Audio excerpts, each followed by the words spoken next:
तो दिल्ली के ग्रामीण क्षेत्र के लिए एक बड़ी खुशखबरी है।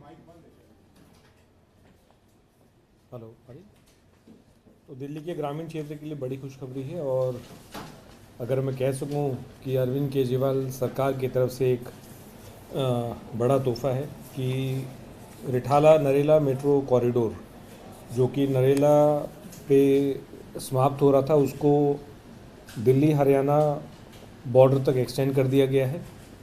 और उसके आगे फिर कुंडली और नाथुपुर गांव जो हरियाणा में है, वहाँ तक इसको लेके जाया जा रहा है। तो एक तरह से जितनी भी वहाँ की जो ग्रामीण बेल्ट है उसको दिल्ली के इस पूरे क्षेत्र के साथ जोड़ दिया गया है। और ये जो मेट्रो कॉरिडोर है, आपको याद दिला दूँ कि जो लाइन 1 है उसी का एक्सटेंशन है। सो पहले इस मेट्रो कॉरिडोर की लंबाई 22.91 किलोमीटर थी, स्टेशन 19 थे। और अब अगर हम दिल्ली हरियाणा बॉर्डर तक इसको जब एक्सटेंड करेंगे तो इसकी लंबाई जो है 23.737 किलोमीटर हो जाएगी। और जो हरियाणा के अंदर जो इसका पोर्शन होगा वो 2.726 किलोमीटर का रहेगा। इसके साथ में जो सनौट एक गांव है, वहाँ पर इसका डिपो के लिए इसका प्रिपेयर किया जा रहा है। वहाँ पे पूरा इसका डिपो बन के तैयार होगा। और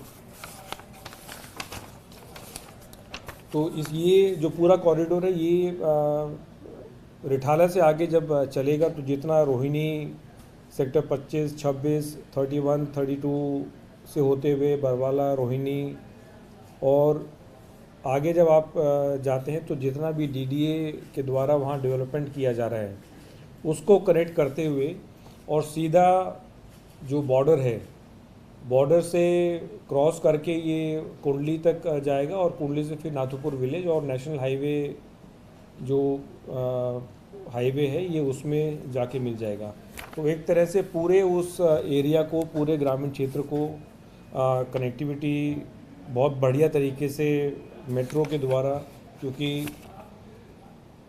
जितना मैंने सफ़र किया है हर एक व्यक्ति चाहता है कि उसके एरिया में भी मेट्रो कॉरिडोर की कनेक्टिविटी हो, मेट्रो से कनेक्टिविटी हो। और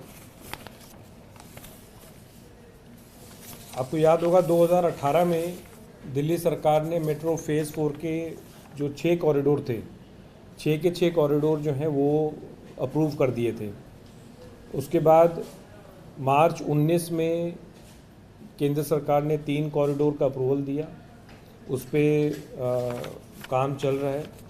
और ये जो 3 कॉरिडोर हैं, मुकुंदपुर, मजलिस पार्क, मौजपुर, जनकपुरी वेस्ट से आरके आश्रम और एरो सिटी से तुगलकाबाद।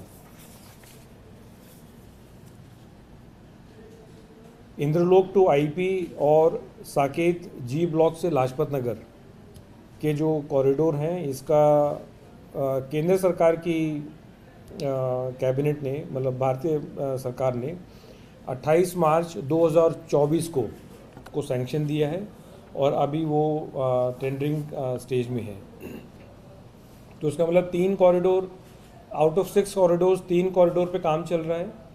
2 कॉरिडोर की केंद्र सरकार ने भी सहमति अपनी दे दी है 28 मार्च को, और उसका अभी टेंडरिंग स्टेज में काम चल रहा है।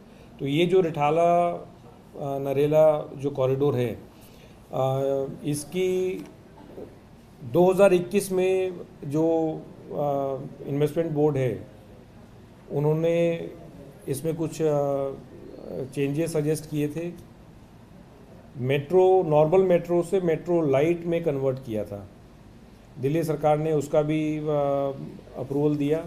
उसके बाद डीडीए की तरफ से उसमें कुछ ऑब्जर्वेशंस थे कि मेट्रो लाइट, ये देखते हुए कि वहाँ पर पूरा डीडीए का जो डेवलपमेंटल कॉरिडोर है वो बन रहा है, तो मेट्रो लाइट जो है वो फिजिबल नहीं होगा। उसके बाद सितंबर 2022 में दोबारा डीपीआर को रिवाइज़ किया गया और सबमिट किया।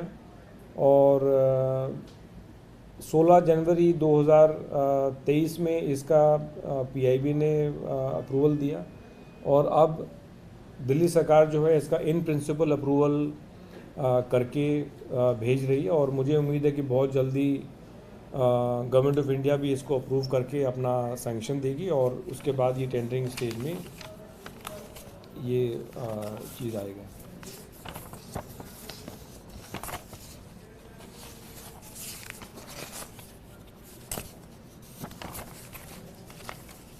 जो 6 कॉरिडोर हैं जिनमें से 3 कॉरिडोर पे काम चल रहा है उसका मैं आपको थोड़ा सा अपडेट दे देता हूँ।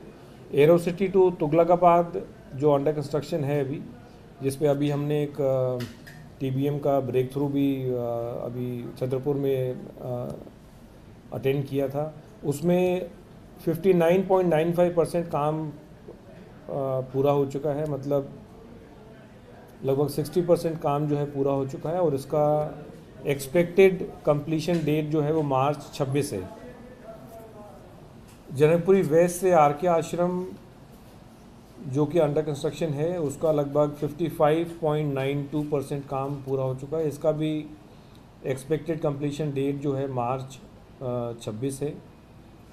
मुकुंदपुर टू मौजपुर ये भी अंडर कंस्ट्रक्शन है और इसका लगभग 47.46% काम पूरा हो चुका है और इसका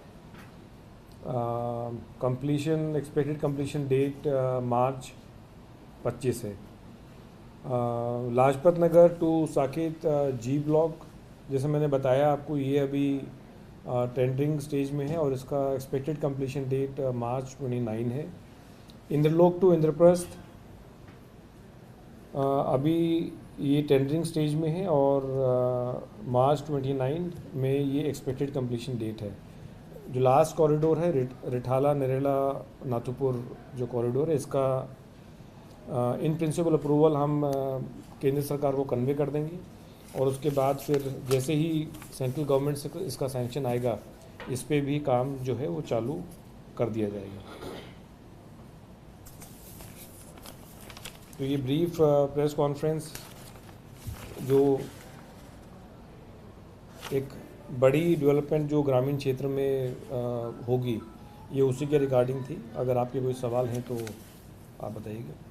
सर, इसमें नया डेवलपमेंट ये है कि रिठाला रवाना जो कॉरिडोर है उसका जो नया स्वरूप है जिसमें उसको हरियाणा से आगे एक्सटेंड करना है, उसको आप लोगों ने इन प्रिंसिपल अप्रूवल दे दिया? नहीं, उसमें दो हैं। वन इज़ वो पहले जो हरियाणा बॉर्डर तक नहीं जा रही थी, लगभग 1 किलोमीटर पहले वो रुक रही थी, तो वन इज़ उसको 1 किलोमीटर आगे और एक्सटेंड कर दिया है दिल्ली हरियाणा बॉर्डर तक, और उसके आगे फिर उसको इसी लाइन को आगे एक्सटेंड किया जा रहा है जो कुंडली विलेज है और नाथुपुर विलेज जो हरियाणा में है।